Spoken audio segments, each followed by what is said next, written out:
Hey, what is up guys, Speed here, and today I have a very important carry video. This video is going to tell all of you carries why you are so inconsistent, right? Because the key to becoming good at any role, but most importantly carry, which has a very strict formula, especially in farming heroes, is crucial. So we're going to be looking at a Tomato Sven replay, and I want to point out everything you can replicate in your pubs every single game, no matter how good or how bad your lane is, so that you can actually win. Because no joke, every time I coach carry players, one game looks like they're a 6k MMR player, the next game they look like they're 2k MMR, the next game I don't even know if they've played Dota before, and all of a sudden they're just down 200 MMR. So this video hopefully solves some of those problems. And yeah, like and subscribe to help our channel grow. We put a lot of effort into these videos every single day. And yeah, let's hop right into it. And of course, guys, main thing I want to mention, 50% off, 50% off right now on the GameLeap website. That is literally half off. Do you understand how insane that is? Half off right now on the GameLeap website for thousands and thousands of guides. By the way, I post every single day. You guys probably know that by now, a lot of you, but if you're new here, welcome. If you don't know about the GameLeap website, all the content we post is not here on YouTube. A lot of it is also over on the website, and it is new, exclusive content on very cool topics. A lot of things that I know will apply to you guys. I've listed some awesome videos recently that we're making. I also just made a full Medusa course. I mean, there's so many things coming to the website that I'm excited to share with you. So for 50% off, click the link down below right now. Go sign up. And I hope to see you guys there, because I really do believe if you click that link and sign up, you're going to learn so much and gain MMR very quickly. Now, let's get into the video. So we'll be looking at this from a Sven game. I'm not going to go over the laning stage. We're just going to start straight off from around minute 730. And what's important to note is that he just hit level 6. Most games as a carry, you should be hitting level 6 from minute 7 to minute 9. If you don't, well, you're probably feeding. The first thing I want to note is how he uses God Strength. Guys, be honest with yourself. How many of you would actually pop God Strength in the matter that Tomato is about to do? You'll see it in a second here. Ready? 3, 2, 1. How many people would do that? Almost no one. Why? Because there's no clear kill attempt. It's not like he's gonna solo kill a Bloodseeker, right? So what's the purpose of this? The purpose is so that he can shove the wave and then jungle. And that's what Sven wants to do. Every single game, right? And I mean that, guys. Every single game, you're Sven, when you hit level 6, unless you think you can kill the opponent offlaner with the help of his support very easily, you should use your God Strength to farm. Now, do keep in mind what I said just a second ago. If you can kill the offlaner, it's okay to use God Strength to kill them. It's totally reasonable. But if you can't, or you're in a 1v1, what you want to do is shove the wave and farm. Now, in this case, his camp was blocked, but it's not the end of the world. He'll walk over to the small camp, shove that, then he's going to go back to the top lane. Why? Because he feels safe. Why does he feel safe? Well, let's look at the map. This is another important thing you have to do to be a good carry player. Every single time you are farming, if you are not looking at the map while you are clearing a camp, you are a bad carry player. It is simple as that. And do people forget? Yeah, of course. Do I do it every single camp? No. I'm just saying that is something you need to focus on and put a lot of emphasis on. Now, after that, he can go top. Why? Because he sees the PA bottom, the Kunkka Skywrath mid, Magnus was bottom a second ago, and therefore he can freely farm top. He was even interested in putting some pressure on the Bloodseeker, which he casually does. This next situation is also something you can apply to your games every single time. He's about to get ganked by a Kunkka. Now, the Kunkka doesn't end up catching him, but the Kunkka is top, and what that means is he can't be top. Right? Because if he stays top, he could die to Kunkka. It's a pretty simple concept. And so what does he want to do? Well, he just wants to straight up jungle. And this is how you should look at the safe lane no matter what hero you're playing. You could be Sven, you could be Void, you could be Jug. It doesn't matter. Once the lane gets hard and it's uncomfortable, if your hero can jungle efficiently, you should jungle to a different area, right? This is not me telling you to AFK jungle for 30 minutes, but when you are playing Sven, if the lane gets hard and you have the items you need to jungle, do so. Now, in this very specific case, his team ends up, counter-initiating. This is something that you see very commonly in high MMR games where they actually, wrap around from behind. It's super effective. And so he decides to go back in. More often than not, though, if you get ganked, you typically want to run away, right? This is a good situation of just adapting to the moment. And with the help of his God Strength, he's able to get another kill. Did he need it to get this kill? No. But the thing is, he just wants to use it nearly off cooldown. He's used his God Strength twice before most people use it even once, right guys? Like, think about that. Really think about that. He has used it twice before most players use it once. And then yeah, to use the rest of it, he's gonna head off into the jungle and clear through the camps, stacks a nice little camp, beautiful efficiency, gets the royal jelly, obviously gonna pop one for himself, one for the invoker, walk over to the right here, and he's lucky enough to get an Iron Talon. And once you get Iron Talon on Sven, it's GG.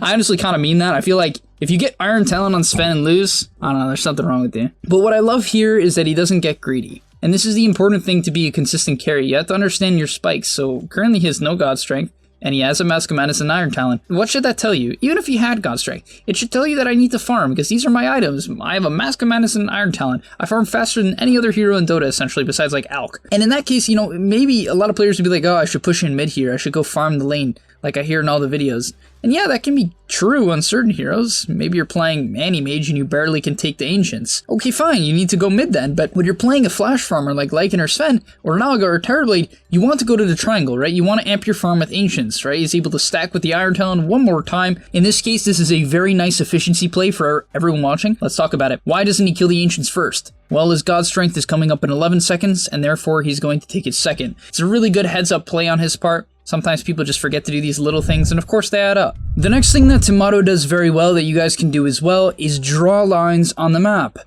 Right now, this is an important question to really think about, guys. Where should he farm? Look at the map.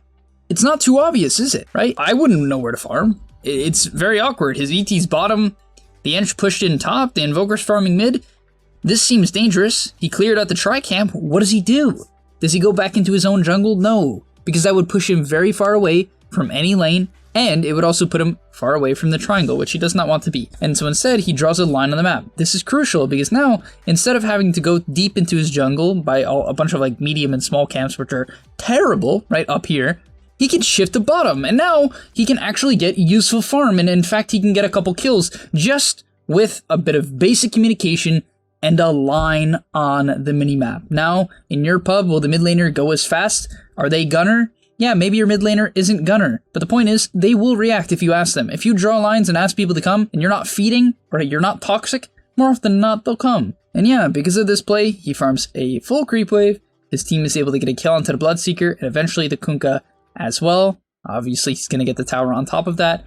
And that is why his net worth is 1,300 above the PA at minute 12. He's done every little thing correctly. And guys, go watch another Sven replay. You're going to notice that the games look brutally similar. And yet, if you watch a bunch of 3 Camo Mars 7 games, they'll all look completely different. Which is weird, right? You would almost expect Hymomar players to be unpredictable. But no, sometimes they're actually more predictable, but in a good way. And because of his beautiful rotation, now he has the bottom side of the map completely to himself. The enemy team has no reason to be bottom. It's not like they're gonna defend the bottom tier 2 for no reason. And so he can farm the bottom side of the map completely for free. He can farm the triangle completely for free. He can farm mid if he really wants to. And he's also not gonna show up to trash fights. However, in this case, it does look like a pretty good fight. After all, the enemy team has committed a lot of resources at this point. They're extending very far for one of the kills. And, you know, every time the enemy team has to extend very far for a kill, essentially what it means is that you're going to be able to clean up. You won't have to overextend, you don't have to chase, and for a hero like Sven,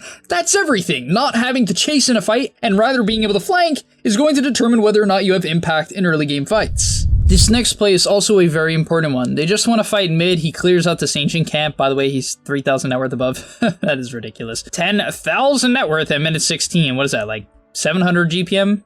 I don't know. Not a math guy. But nonetheless, he's going to push this tower. What would most people do? Because that's the question we need to answer. What would most people do in this circumstance? What they would do is try to kill the tower. Because that's what you do in Dota, right guys? You just walk up to the first tower you see and you punch it to death. That's all you do in Dota. No! That's how you die in Dota. You see how his God Strength is ending? That means he needs to run away.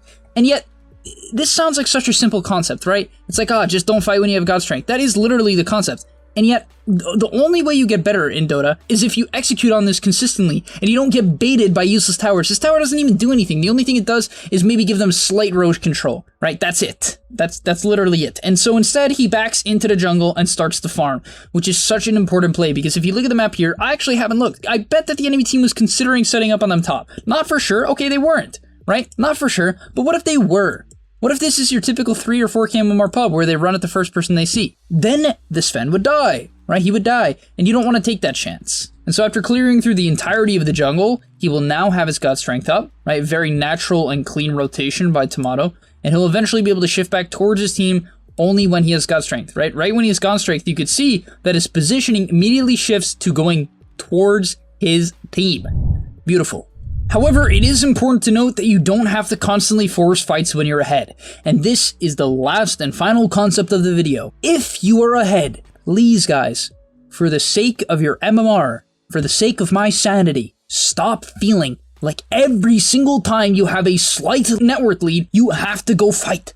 No, you don't. In fact, the ideal you want to have in your head is if you're ahead in net worth, not only will the enemy team likely be less confident in farming side lanes, they will also have less items than you. And because they have less items than you, they farm slower, right? So when you are ahead in net worth, you actually can out-farm the enemy team. Now you might be saying, well, Speed, what if I'm against an Alk and a Naga and a TB? Yeah, okay, right? That makes total sense. But if your team has a bunch of scaling heroes, such as an Invoker and a Sven, totally okay to slow down the pace of the game and wait for an opportunity to fight. In this case, their Spirit Breaker even was getting gone on bottom. A lot of the time what I see in pubs is buddy syndrome. You guys are all familiar with that. They would see their Spirit Breaker dying, they would try to save him, and instead of disengaging and just waiting for him to respawn in 25 seconds, they would go in. And yeah, that's gonna be about all for today's video. Remember guys, to smash the like button, make it absolutely broken, and subscribe to the channel if you haven't already. Also, sign up to the GameLeap website, 50% off right now. You're not gonna get another deal like this for a long time. So save the money now, right? It's worth it. We're posting every single day to make sure that you guys can get to the next level. This is the best deal that there basically ever be. So hop on while you still have the chance before it goes away. And yeah, I'll see you guys in the next one. Peace. Before you leave, just want to say a quick message. If you're trying to get better at Dota or you just enjoyed that video, I know this is pretty general and you're going to hear this quite a bit from me. But I recommend you sign up to GameLeap.com. Why? Because I put a lot of effort into the content over there, and generally the effort I do there is different from the content you're going to see here on YouTube. It is different. In fact, I usually go a lot more in depth on topics or into niche topics that help you get to the next level even faster. Because on YouTube, I often have to keep it more mainstream, and that's even why I'm putting it at the end of this YouTube video. That's why this is at the end, because a lot of people just watch 5 minutes, they skip through just for like the dopamine spike. But if you are interested in actually getting better at Dota, I recommend you go to the description down below, get your discount right now by clicking the link, sign up, use the discount code that you're going to see there, and I hope to see you there right now. So click it, and yeah, thanks for watching.